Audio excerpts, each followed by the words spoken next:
of those symptoms, your GP would usually examine you, hopefully do a PSA test after discussing with you, just to check that there aren't any concerns about prostate cancer, and then they would initially start some medical treatment, so some tablets. For some men, the tablets work initially and then may stop working after a while because your prostate is growing with you every day.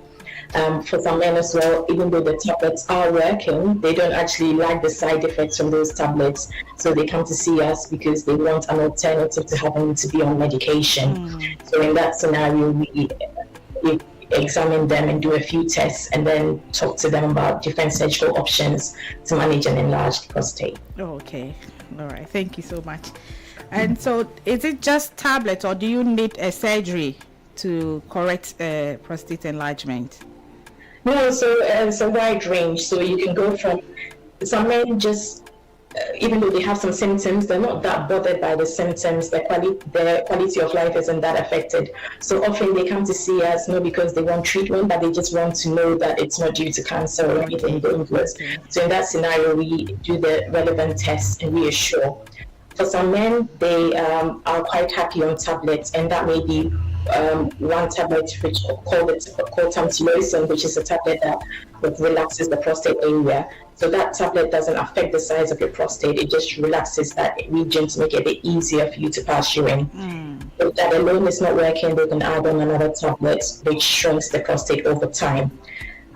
As time goes on, those tablets may stop working, or people may find that the side effects aren't really something that they can live with, so they will then come to see us to discuss some of these surgical options. Now, with the prostate, there's so much that can be done based on the size of your prostate. So there are some minimally invasive things where, you know, we're not actually doing a big operation to remove any tissue, but one for instance, called steam ablation. We basically just inject steam into the prostate to shrink the prostate.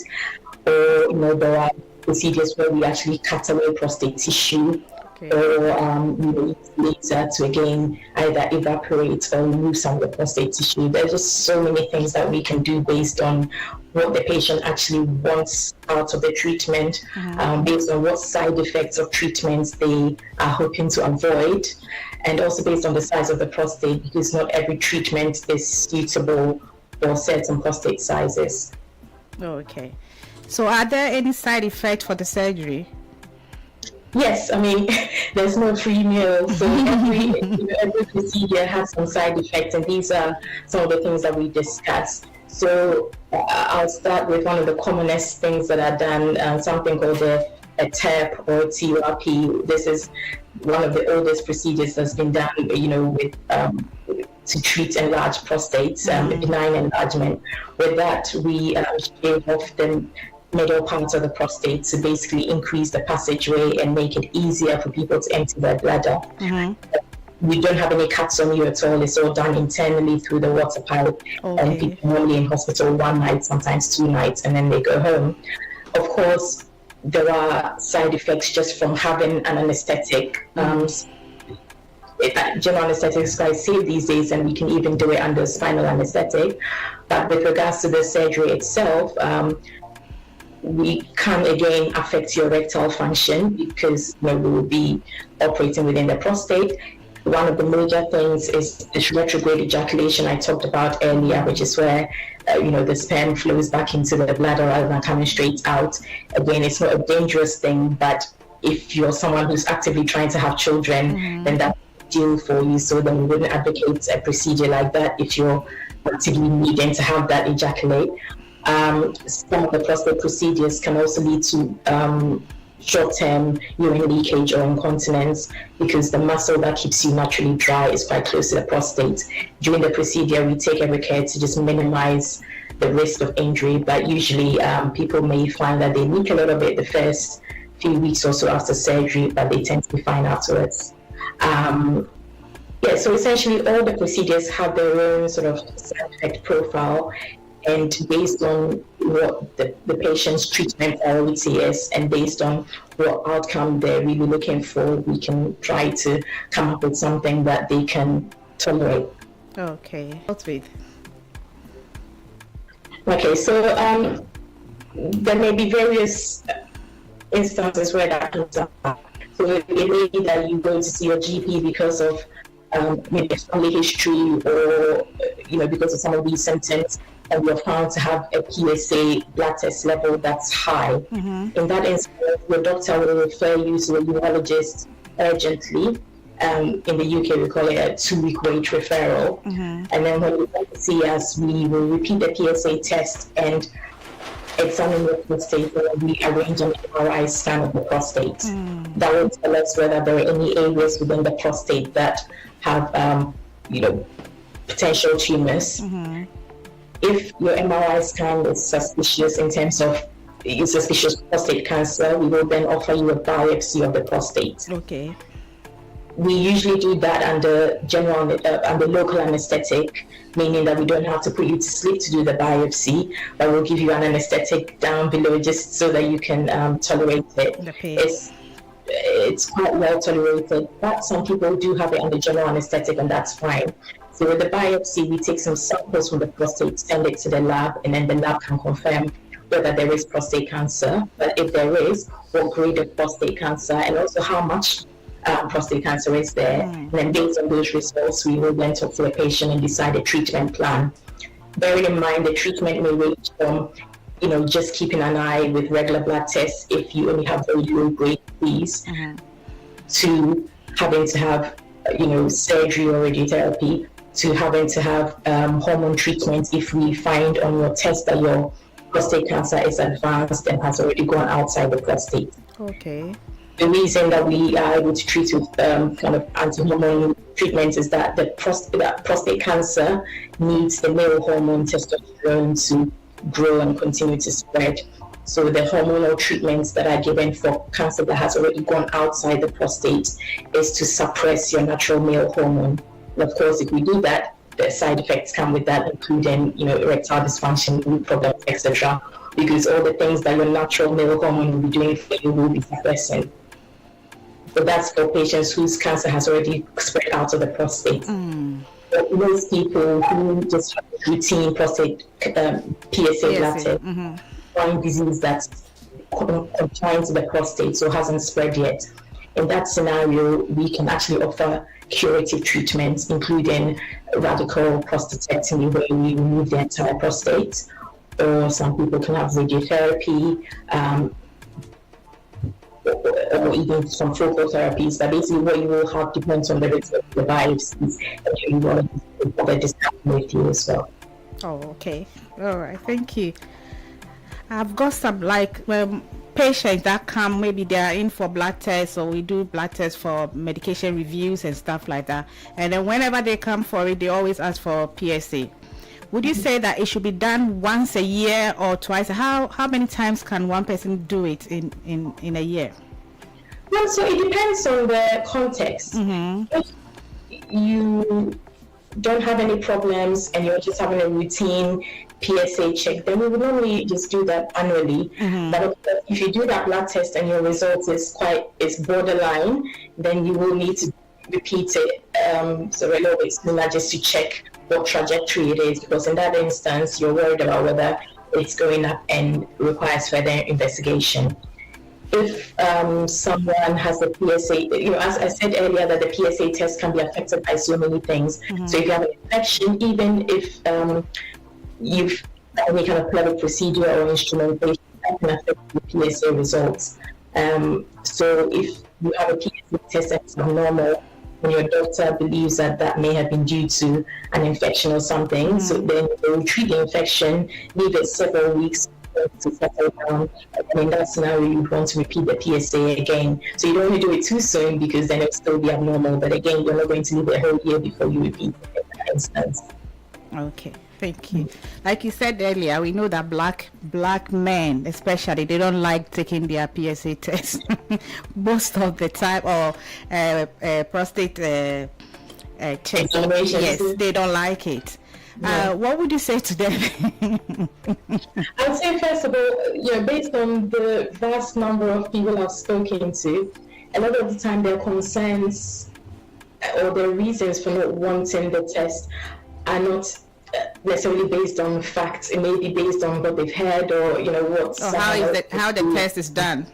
Exactly. So the first thing is the test, the PSA test is just a blood test. Some people just don't want that rectal examination where the doctor puts a finger in the bottom end. And that's fine. If you don't want that, that shouldn't stop you from going ahead and asking for a PSA test. So don't cheat yourself by staying away altogether. If you don't want the rectal examination, fine. No one can force that on you. But at least have your PSA test. If it is abnormal and you're referred to a urology clinic, again, even if you don't want a rectal examination, we'll still, do an MRI scan, and then that will give us an indication as to whether, there are serious problems that require further tests. Sometimes people don't like to have the investigations as well because they're worried that, their treatment will mean that they can't be a man anymore, or that, they won't ever have an erection, or, there's such a wide range of things that could potentially happen. So those concerns may not even necessarily relate to you. So I would say have the test, come and see the urologist, have an actual frank discussion with an open mind about what the options are. It may be that the option that's even offered to you doesn't even have the problems that you're mostly concerned about. Of course, we will respect your wishes. So if after really have informed about everything, you still not go along with what the urologist says, no one can force you, but at least be armed with the correct information and then make your decision on that. Yes. Thank you so much, because I think most people don't know they can do just a blood test for that. Most of them think it has to be the examination with which they all run away from. Thank you so much for explaining this. So if you said earlier about some of the side effects about erectile dysfunction, so after that, is it going to be permanent, or can it be rectified, or you have to be on medication? So it depends why you have erectile dysfunction. So let's take a scenario, for instance, where you've had your PSA test, it was abnormal, when you've come all the way through the process and you are told you have prostate cancer, and thankfully it's confined to the prostate and you're offered treatment. So in that scenario, you may be offered prostate removal called radical prostatectomy. Most of the time here we do that with robotic surgery, so with keyhole surgery. But in some units they do it laparoscopically or even open. Or you may be offered radiotherapy, which is where you don't have surgery, but they expose the prostate to radiation to try to treat the cancer cells. Now, let's say you have to have surgery. Depending on how much cancer there is within the prostate, and also depending on whether the cancer was found on both sides of the prostate, that will determine whether they can save some of the nerves around the prostate. So let's say you only have a small amount of high-grade cancer on the left lobe of the left side of the prostate, for instance.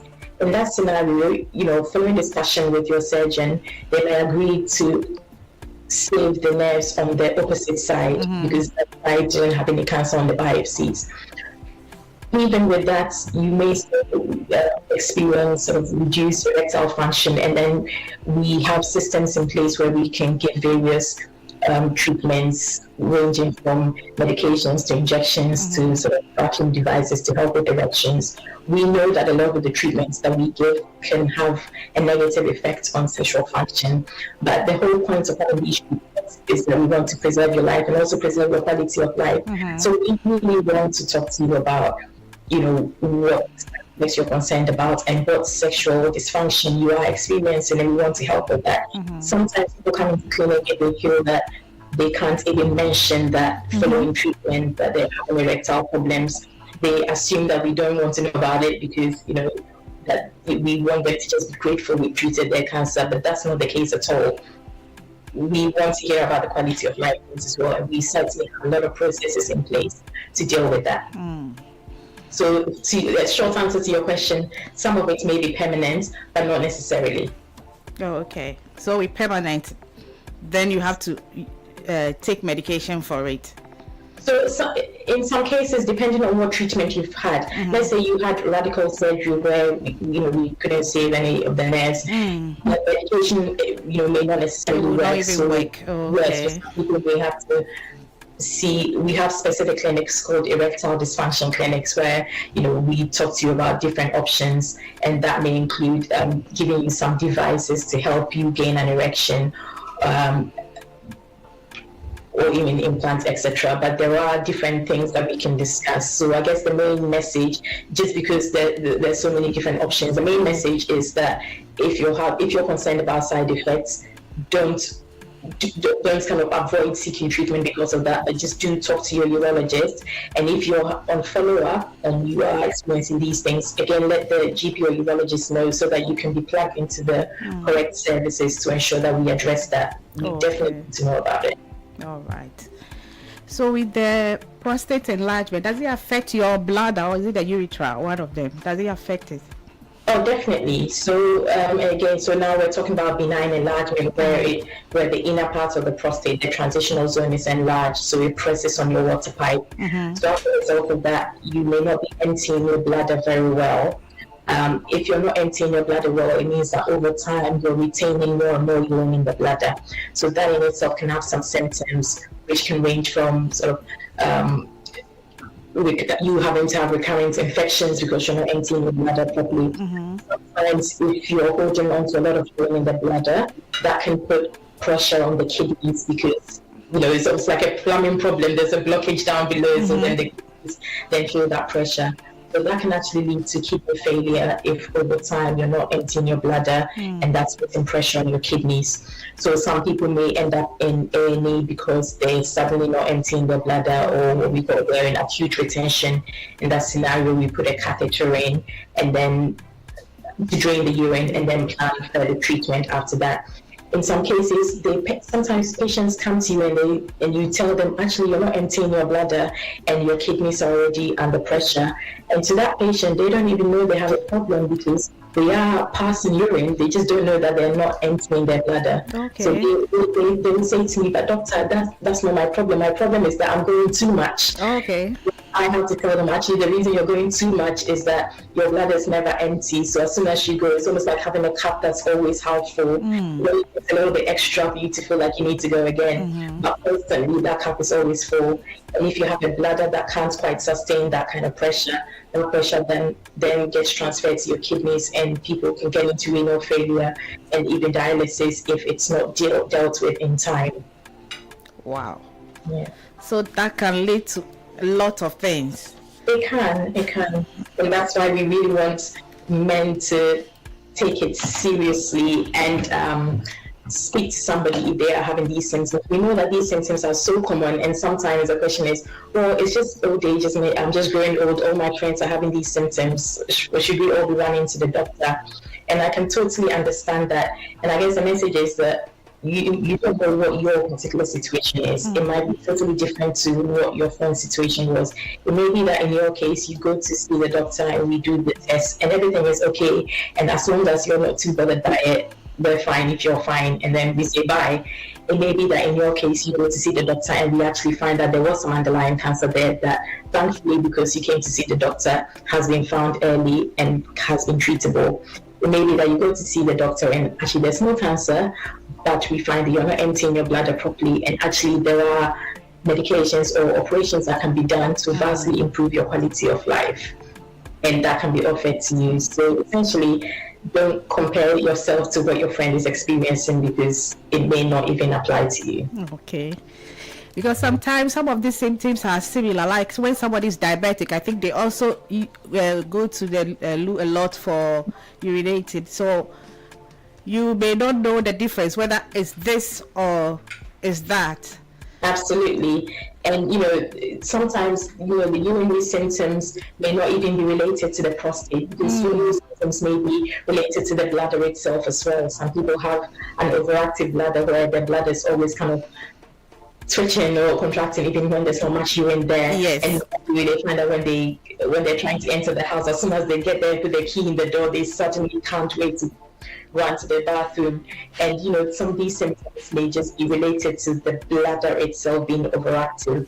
And there are treatments that can be discussed, not necessarily medical treatment. Some of it may be lifestyle measures where we say cut down on things like caffeine, because that can make those overactive bladder symptoms worse. So yes, not all urinary symptoms are related to the prostate. Some may be because you have a systemic medical issue such as diabetes. Some may be because you have an underlying bladder issue itself, or some may be due to your lifestyle habits, like, what you are drinking. Okay. I know we are not talking about overactive bladder, but can something be done about it, or you just have to live with that? No, a lot can be done about it. So we normally try to find out if there is a reason for that. So, again, it may be sometimes if you're having a large prostate, that in itself can lead to the bladder becoming overactive. So we will do some tests to find out what the cause is. If there are other symptoms associated with that, such as blood in the urine, etc., then we want to inspect the bladder to make sure that there's nothing in the lining of the bladder that's making that bladder overactive. So let's say someone comes to see me with overactive bladder symptoms. They feel like they're passing very frequently, that they always having to sort of run to the toilet, like they leak urine a little bit. I'll ask them things like, has there been blood in the urine? Have you had recurrent urine infections? We'll be testing the urine to see if there are any traces of blood in the urine. Based on those tests, we will probably like to do a scan of the kidneys and bladder, but also do an inspection of the bladder itself, which is a test that just takes less than 5 minutes, because we want to just make sure that there's nothing more sinister underlying, such as a bladder malignancy or even stones in the bladder that need to be dealt with. Once we know that there's no structural problem and that we're dealing with just an overactive bladder, again, there are various treatments. So the first thing is lifestyle measures. We talk to people about how much they're drinking and when. We talk to them about things that can make those symptoms worse, the biggest culprit being caffeine. And, we would say that, just try and cut down completely on caffeine. And that includes tea, coffee, even green tea, caffeinated. There are a lot of these herbal teas or health teas that people drink contain caffeine and they don't necessarily know. Includes things like Red Bull, Coca-Cola, basically anything that contains caffeine will irritate the bladder. And then, alcohol as well, depending on, alcohol will irritate the bladder. Some people are even affected by having very acidic fruits or fruit juices. So depending on what your trigger is, we try to help point that out to you so that you can make those lifestyle changes. If the lifestyle measures aren't enough, then there are medications that can be given as well. And if medication is not enough, we're surgeons, and so there's a surgical option that we can offer as well. So it's a stepwise approach. Okay, all right. Thanks so much. I've learned a lot today.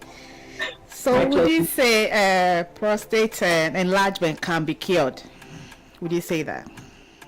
I would say yes. Okay. I'd say the first thing is you need to know why if your prostate is enlarged, why it's enlarged, and then discuss options. But there are so many options that it doesn't make sense to cheat yourself by not even looking into it.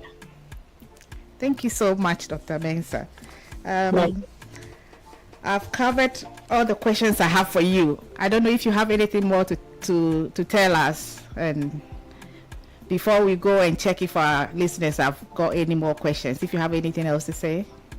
I mean, the main thing the main message really is, as Black people, and I know a lot of your audience are Black people, just recognizing that our risk of prostate in the men, the risk of prostate cancer can be almost double that of Caucasians. Black men die more from prostate cancer, not just because of genetic factors or having more risk of disease, but actually in terms of not seeking treatment or following through with treatment. So in that aspect, and the wives and girlfriends here can also help with that, because a lot of men only come to our attention because their partners encourage them to. So we have a job to do. We can't have those negative risks. Okay. Thank you so much. We'll take a break and get a message from our sponsors, and then we'll come back and see if we have any questions from the listeners for you. Okay? Perfect. Thank you.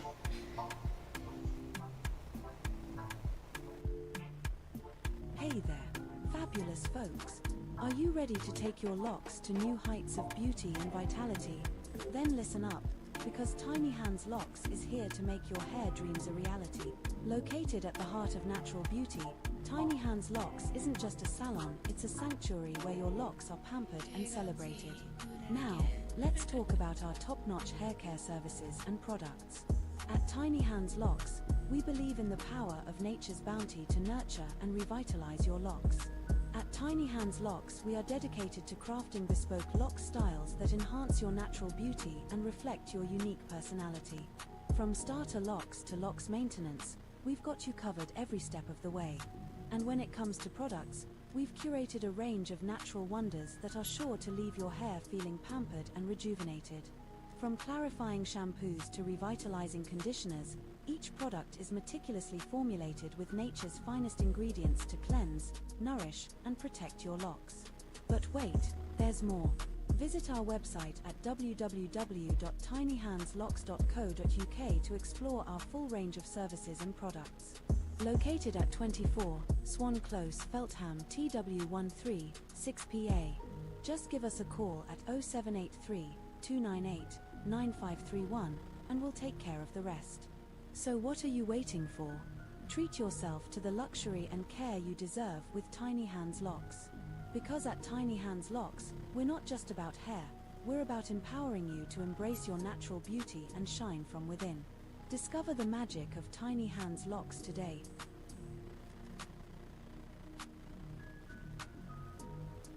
Hey there, fabulous folks. Are you ready to take your locks to new heights of beauty and vitality? Then listen up, because Tiny Hands Locks is here to make your hair dreams a reality. Located at the heart of natural beauty.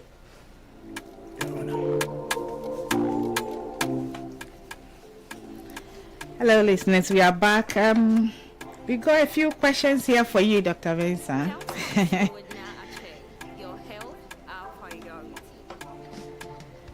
So the first question here is from Nigogo. He said, "Good to have you here, Dr. Mensah. How often should one be checked if there are no symptoms?"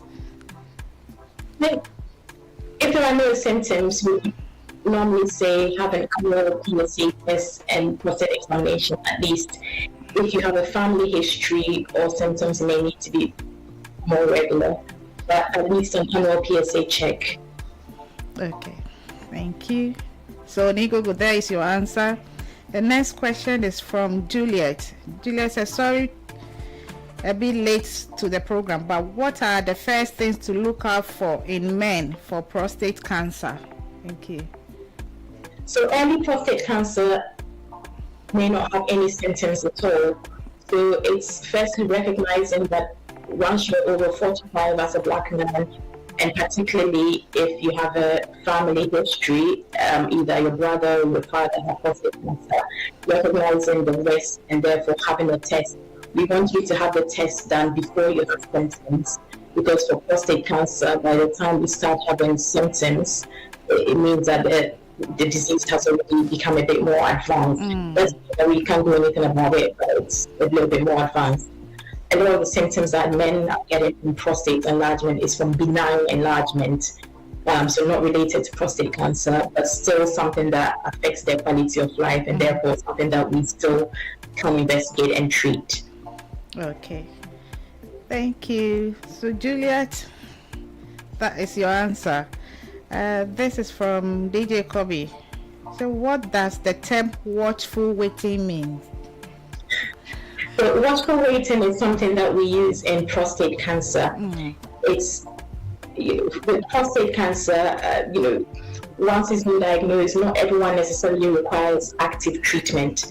So I think I started saying before that if you only have a small amount of low-grade cancer, one of the treatments that will be offered is active surveillance. That means that you're not having any active treatment. However, we are keeping an eye on the PSA, and repeat your MRI scans and maybe repeat your biopsy down the line to see if the disease is progressing or changing in any way, at which point we then will want to offer curative treatment. For some people, of course, as soon as they're diagnosed, they're given an active treatment such as surgery or radiotherapy, etc. For some men, we've diagnosed, especially if they're older or have a lot of medical problems, we have to decide whether the risk of treatment is higher than the effect that it will have, that the disease itself has on them.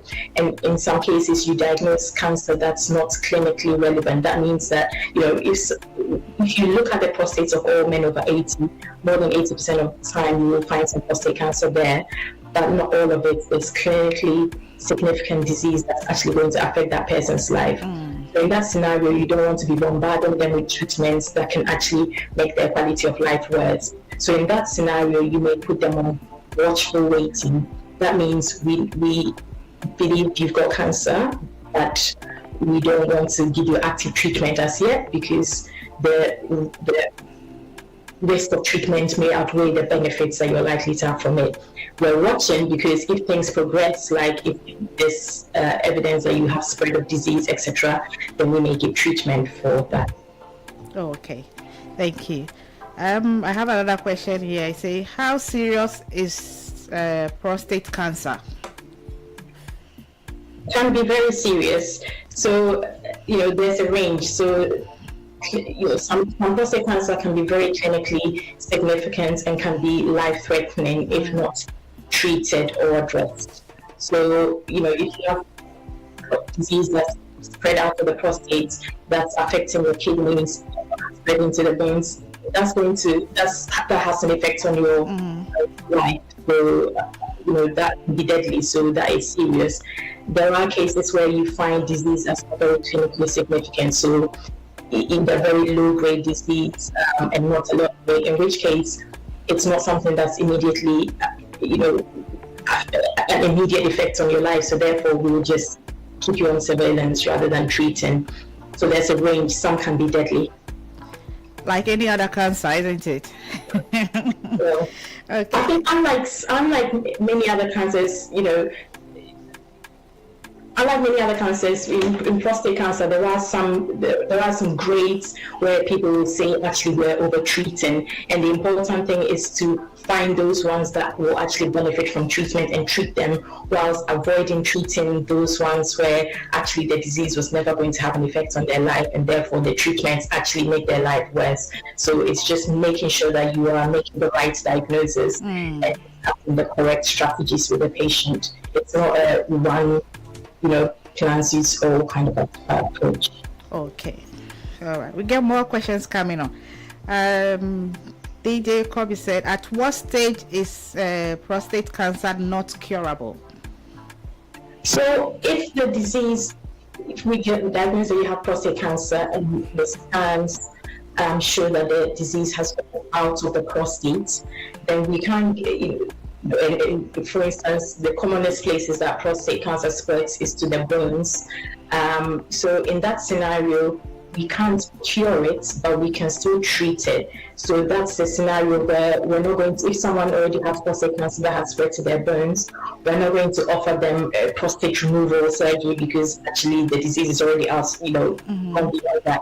But that's the scenario where you would give the medications that affect the male hormone testosterone. So in that scenario, you're not curing, but you are managing the disease. So with tablets that suppress, either tablets or injections that suppress the male hormone and stop the cancer kind of progressing. There are other chemotherapy agents, etc., that can be given to patients who are fit enough to have those treatments. And again, in that scenario, we're not necessarily calling it curative treatment because the disease is already metastatic, but it's still active treatment. So it's good to get a check early so that it doesn't spread out. Yes, so that's the main reason why we want people to have a test, knowing that early prostate cancer doesn't have symptoms. So therefore, unless you're checked, you don't know. Okay. Thank you. Juliet said, what is the most prominent age prostate cancer affects men? So generally in the UK, we know that as you get older, your risk increases. In the UK, usually after the age of 50, you normally be entitled to a PSA check with a GP, etc. But for Black men, we know that your risk is higher. So we would advise that these men are tested earlier than the general population. So say above 45, start talking to your GP about having a PSA test and prostate examination, particularly if you have family members who have prostate cancer, and not just family members who have prostate cancer, but female family members who have breast cancer. That actually also increases the prostate cancer risk in the men in that family. Okay, all right, thank you. What else here? What advice would you give to men who feel very shy about being treated? I mean, as a woman, whenever I see male patients, they're always so nervous, and some of them even start apologizing to me, and because they feel that it's something that they shouldn't really be discussing with a woman. And of course, the medical workforce, there are lots of women out there these days. So I would say, really, we've seen it all before, so really don't be worried. That's your appointment, that's your health, your care, so you're the priority. So don't really worry about embarrassing your female doctor or being shy about them. Really, it doesn't matter at all. Okay, thank you. I have another question here. It says, is there any new prostate cancer treatment to enhance the current one now? Any new prostate cancer? Yeah. I mean, there are lots of treatments. I mean, there's always so much research happening in the field of prostate cancer, and there are always kind of treatments that are being investigated. And, some of it may not even be sort of a new tablet per se, but in terms of at which point in the patient's journey you use the tablet. So there are some treatments that, in years past, we could only use at a very late stage in the disease, whereas now, because of research and because of changes in guidelines, we're able to use much sooner in the patient's journey to actually get them to reap the benefits. So things are happening all the time. The main thing is some of the treatments may not be appropriate if someone isn't generally fit. So therefore, it's important to take care of your overall health as well, because that if you do develop something that maximizes your ability to be able to have different treatments be available to you, and also to help you to respond and to be able to tolerate treatments as well. Okay, thank you very much. I think some people came late, so they're asking questions that we've already spoken about. So why is Black men risk very high? Sorry, repeat that question, please. Black men, why is their risk high of getting prostate? That's a very good question. So it's not completely well understood. Some of it is genetic factors, in terms of how the prostate cancer cells respond to the male hormone. So there are certainly genetic factors that are still being investigated, but there are other sort of known cancer-related factors, so significant social factors. So for instance, once they have the disease, we have a lot of problems with people not actually even wanting to seek help for their symptoms. Sometimes when they do the test and they refer to a urologist, the moment you mention that there's a possibility of cancer, you may not even see that patient again, and you haven't even diagnosed cancer. You're just saying that you're investigating the possibility of cancer, and the person doesn't even want to come back to clinic again. So in that scenario, even though we may have the situation to actually be able to cure the disease, sometimes by the time the person comes back, things have progressed and your options are less. Therefore, our outcomes are not as good as they could have been. Okay. All right. Thank you very much. Juliet Mills said, thank you, Dr. Mensah, very informative and helpful information. Nigogo also said, brilliant eye-opener, Dr. Mensah, highly informative. Thank you very much. So these are all your questions here. If you have anything else to say to us before you leave us. Yes, I'll say we've talked about cancer a lot, and I guess the main thing is having prostate symptoms doesn't necessarily mean prostate cancer. So I hope that has come across. Having a slightly raised PSA doesn't necessarily mean prostate cancer, but it just means that we need to look into things and investigate. Now, a lot of people who have symptoms, I don't want people to sort of run around scared that they automatically have prostate cancer. A lot of the time, those symptoms are due to benign enlargements, not malignant enlargements. And there are a million and one things we can do with benign enlargements. So even if you're concerned about the possible impact on sexual function, there are a lot of treatments out there that take that into account, that reduce or don't have as much of an impact on sexual function. So don't live with terrible symptoms. Talk to us. But sometimes actually the tablet you're on may be worse for your sexual function than the surgery that we are going to perform. So talk to us. All right. Thank you so much for taking your time to be with us today. Oh, so I got another question here. Let me see.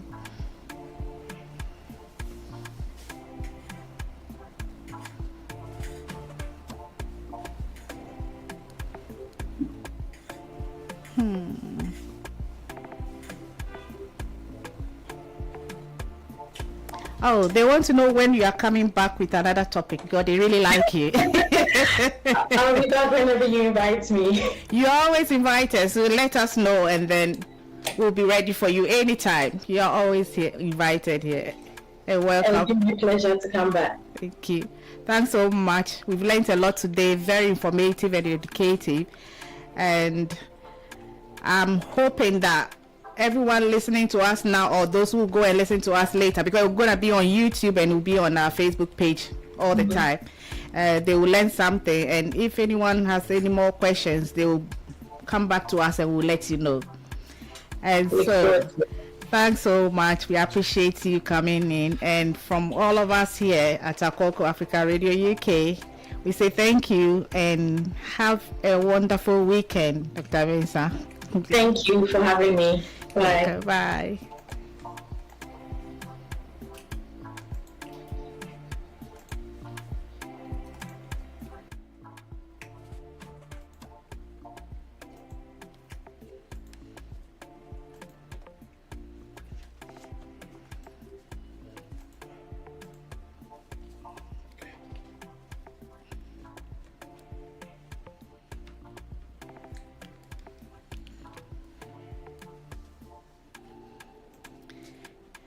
Hello everyone, that was Dr. Mensah.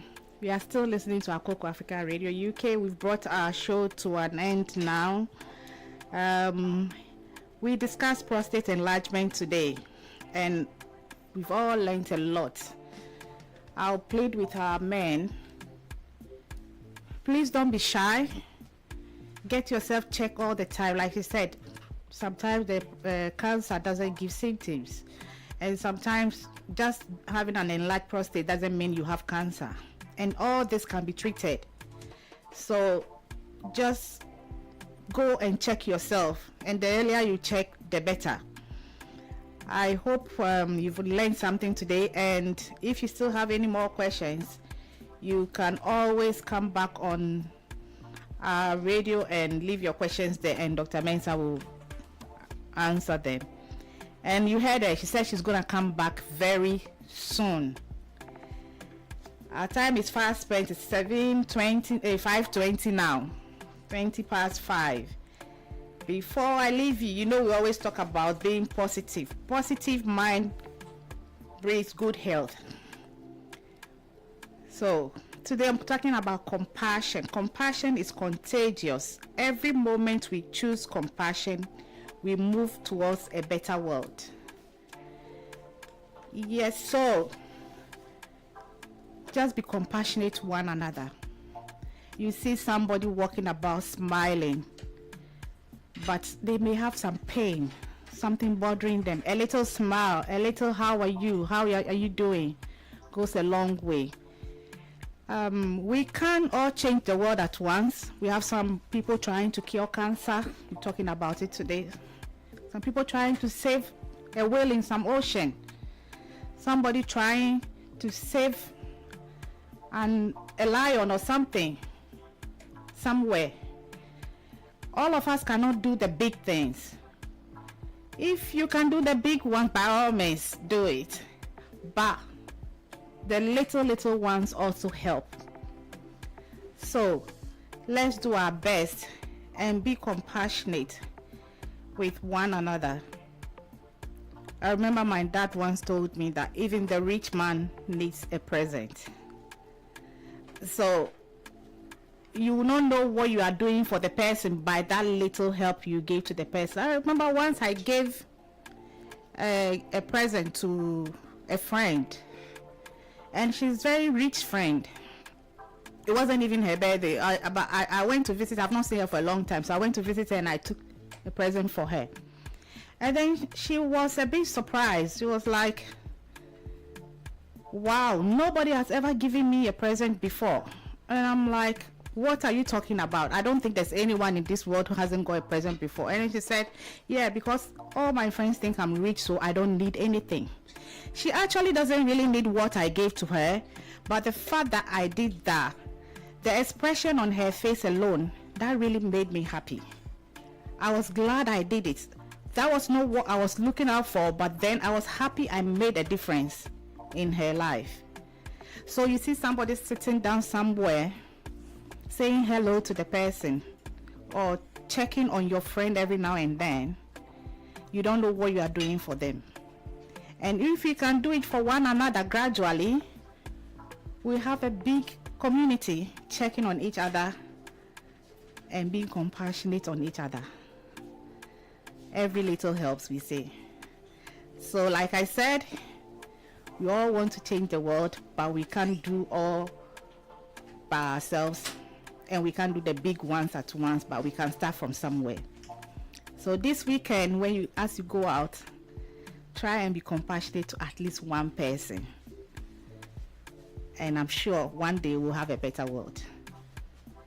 Thank you so much. On tomorrow, there will be no show. There will be no Shepherd's Hour show. There will be no Kobe show. But hopefully next week we'll have a show come on, and I will let you know when my next show is coming on and the topic. From all of us here at Okoko Africa Radio UK, thank you so much. We appreciate you taking your time to come and listen to us all the time. I want to thank DJ Kobe, my producer, for all the work he's been doing. And thanks to Glennis Kobia, my script writer. Without her, I'll be lost. Thanks so much. I will leave you now and let you enjoy the rest of your weekend. So bye from us and have a blessed weekend. Thank you. Bye.